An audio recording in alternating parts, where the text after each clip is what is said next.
नमस्कार, मैं हूं आपके साथ मयंक। आज 1 तारीख है और इस वक्त की बेहद अहम खबर आ रही है। ईरान ने बड़ा मिसाइल अटैक किया है कुवैत के ऊपर और बताया जा रहा है फतह मिसाइल फायर की गई है ईरान की तरफ से, आईआरजीसी की तरफ से, और कुवैत में एक एयरबेस को तबाह कर दिया गया है। ये वो एयरबेस है जहां से अमेरिका की तरफ से हमले किए गए। देखिए, ये अब से थोड़ी देर पहले की ही खबर है।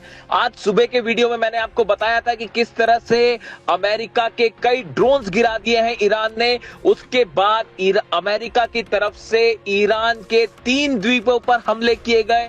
गोरुक पर हमला किया गया, सिरिक पर हमला किया गया और केशम आइलैंड्स पर हमले किए गए। इन तीनों द्वीपों पर टॉमहॉक मिसाइल से हमला किया गया, ऐसा बताया जा रहा है, और फाइटर जेट का भी इस्तेमाल किया गया। ड्रोन अटैक्स भी किए गए अमेरिका की तरफ से, और इस हमले का जवाब ईरान की सेना ने महज 1 घंटे के अंदर दे दिया। और जो जानकारियां सामने आई उसके मुताबिक कुवैत के एयरबेस का इस्तेमाल किया गया हमला करने के लिए ईरान पे। देखिए, कुछ दिनों पहले भी ऐसा ही हुआ था, कुवैत की तरफ से एयरबेस का इस्तेमाल करते हुए हमला किया गया था और ईरान ने जो है वो मिसाइल दाग के अमेरिकन एयरबेस को तबाह किया था। अब एक बार फिर कुवैत के एयरबेस का इस्तेमाल किया गया और जिस एयरबेस का इस्तेमाल किया था उसके ऊपर फतह मिसाइल दागी है ईरान ने और उस एयरबेस को तबाह कर दिया है। देखिए, इस वक्त की बेहद अहम खबर, और इस हमले के बाद एक बार फिर अमेरिका और ईरान के बीच तनातनी बढ़ गई है और युद्ध जैसी स्थिति है। देखिए, जितनी बातचीत वाली बातें थी और डील्स वाली बातें थी वो सब पीछे छूट चुकी हैं और लगातार हमले जारी हैं। बंदर अब्बास पर हमला हुआ, इसके पहले भी केशम आइलैंड्स पर हमले हुए और इन हमलों के बाद अब एक नया हमला फिर से, जिसमें ईरान के 3 द्वीपों को नुकसान पहुंचाया गया। देखिए, जो खबरें आई उसके मुताबिक ईरान ने लगातार हमले करके अमेरिका के 4 से 5 ड्रोन तबाह कर दिए हैं पिछले 3 दिनों के अंदर। ये वो ड्रोन्स हैं जो ईरान के द्वीपों की जासूसी करने के लिए भेजे गए थे।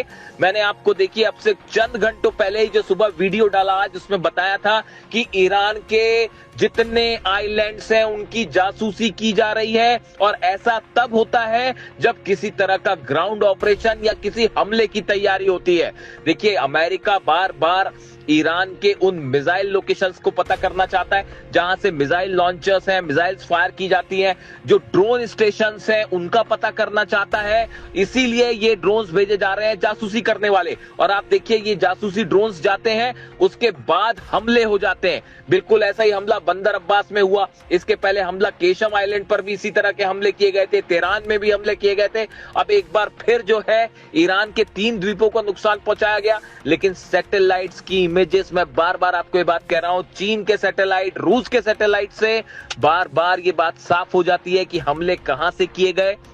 जो नई जानकारी सामने आई उसके मुताबिक एक बार फिर कुवैत के बेसेस का इस्तेमाल किया गया और जिस एयरबेस का इस्तेमाल किया था आईआरजीसी ने अपनी बैलिस्टिक मिसाइल फायर की है। फतह की जानकारी सामने आ रही है कि फतह 2 मिसाइल फायर की गई और जिसको रोकना अमेरिका के बस की बात नहीं थी, ना ही कुवैत का डिफेंस सिस्टम उसे रोक पाया है। और ईरान का दावा है कि सीधा उस एयर बेस को फतह मिसाइल्स ने हिट किया है और कम से कम 3 से 4 मिसाइल्स फायर की गई हैं जो कि उस एयर बेस पर गिरी हैं और बताया जा रहा है उसके रनवे को पूरी तरह से तबाह कर दिया है ईरान ने और कुछ वहां पर खड़े फाइटर जेट्स को भी नुकसान होने की खबरें आ रही हैं, ऐसे दावे हैं। अभी इसको कंफर्मेशन में थोड़ा सा वक्त लगेगा।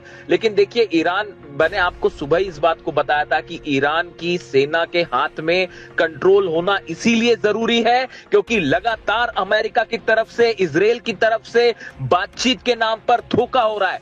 बार बार ये खबरें सामने आती हैं कि कोई बातचीत होने वाली है, डील की तैयारी हो रही है, कोई ड्राफ्ट तैयार हो रहा है। इस बीच हर बार धोखा करते हैं डोनाल्ड ट्रंप और अमेरिका और हमले कर देते हैं। पिछले 15 दिनों के अंदर ये चौथा हमला है जो बिना किसी उकसावे के किया गया। अमेरिका के जितने ड्रोन गिरे हैं वो ईरान के एयर स्पेस के अंदर गिरे, वो हॉर्मूज में एयर स्पेस के अंदर घुसे। अगर किसी देश के एयर स्पेस का उल्लंघन होता है तो ये उसका अधिकार है कि सामने वाले दुश्मन देश के किसी भी एयरक्राफ्ट को या ड्रोन को मार गिराए और ईरान की सेना ने यही किया। देखिए बार बार ईरान की सेना की तरफ से ये वार्निंग्स दी जा रही है कि हॉर्मूज में अगर आप हमारे वाटर्स के अंदर आते हैं, बिना हमारी परमिशन के आते हैं, तो आपके जहाजों को तबाह कर दिया जाएगा, आपके टैंकर्स को हिट किया जाएगा। अगर आप हमारे एयर स्पेस में आएंगे तो आपका एक भी प्लेन वापस नहीं जा पाएगा। ईरान ने अपना खुद का एयर डिफेंस सिस्टम डेवलप किया है, जिसकी ताकत हमने पिछले 10 दिनों में देखी और जिससे पूरा अमेरिका और इजराइल हैरान है। और अब देखिए वही एक बार फिर से 3 द्वीपों को टारगेट किया गया। ये साफ था, जिस तरह से ड्रोन्स भेजे गए, जासूसी ड्रोन्स भेजे गए, MQ-9 रिपर ड्रोन्स भेजे गए, इससे ये साफ था कि किसी ना किसी तरह के हमले की तैयारी चल रही है। और बार बार अमेरिका ईरान के उन लोकेशंस को पता करता है जहां से मिसाइल्स फायर होती है और उन्हें ही तबाह करने की कोशिश की जा रही है। देखिए ये एक रणनीति के तहत हो रहा है। जिस तरह से इजराइल लगातार लेबनान पर हमले कर रहा है, गाजा पर हमले कर रहा है, ये हमले एक पॉलिसी के तहत होते हैं कि सामने वाले देश को आप लगातार उलझाए रखें।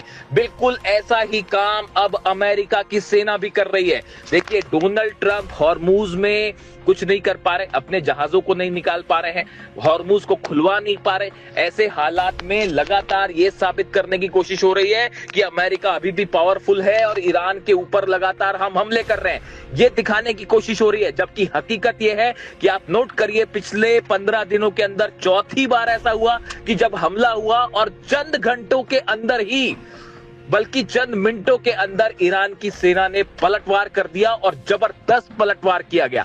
पिछली बार भी जो है फतह मिसाइल का इस्तेमाल किया गया था कुवैत पर, और इस बार फिर फतह मिसाइल से जोरदार हमला किया गया है और बताया जा रहा है इससे खासा नुकसान हुआ है।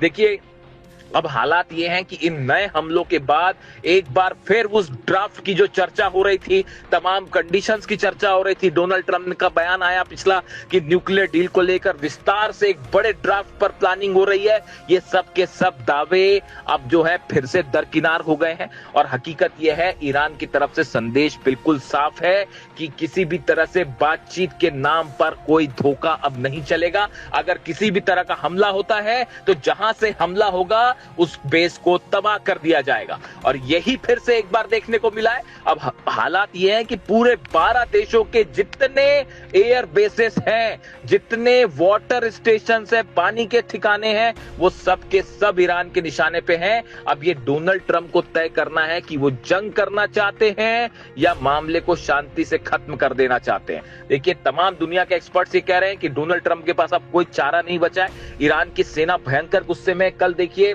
जिस तरह से मसूद पेजेश्कियान साहब के इस्तीफे की खबरें फैलाई गई, अभी तक ये बात साफ नहीं है। ईरान की तरफ से कहा जा रहा है कि उन्होंने कोई इस्तीफा नहीं दिया, लेकिन फिर भी जिस तरह के दावे हुए कि उन्होंने इस्तीफा दे दिया है, इस तरह की तमाम बातें अभी इसके बारे में तस्वीर अभी भी साफ नहीं है। इसीलिए हम बार बार इस बात को कह रहे हैं कि कोई भी खबर अगर ईरान से आती है, जब तक ईरान की सेना IRGC उस पर मुहर ना लगा दे, तब तक उस खबर पर आप विश्वास ना करें। देखिए लगातार वेस्टर्न मीडिया की तरफ से तमाम खबरें आ रही हैं, कई ईरान पर नुकसान की खबरें आती हैं, कभी ईरान में असंतोष की खबरें आती हैं, लेकिन हकीकत यह है बीती रात एक बार फिर तेहरान में लाखों लोग जमा हुए और सबने अल्लाह अकबर के नारों से पूरा ईरान गूंज रहा है। और ईरान की जनता पूरी मजबूती के साथ अपनी सेना के साथ खड़ी हुई है और उसका कहना है कि हम सेना के साथ हैं, सेना के हर फैसले के साथ हैं। और इन हालात में ये ताजा हमलों ने एक बार फिर ईरान और अमेरिका को आमने सामने खड़ा कर दिया है और पूरा अरब एक चिंगारी से बड़ी जंग फिर छिड़ सकती है और पूरा मिडिल ईस्ट, पूरा अरब देश एक बार फिर जो है वो जंग के मुहाने पर खड़े हुए हैं। अब यहां से देखिए आगे क्या डेवलपमेंट होता है, क्या ईरान की तरफ से और हमले होते हैं या अमेरिका इसका बदला लेने के लिए फिर हमले करता है। इससे जुड़ा जो भी अपडेट होगा वो मैं आप तक पहुंचाऊंगा। Thank you so much.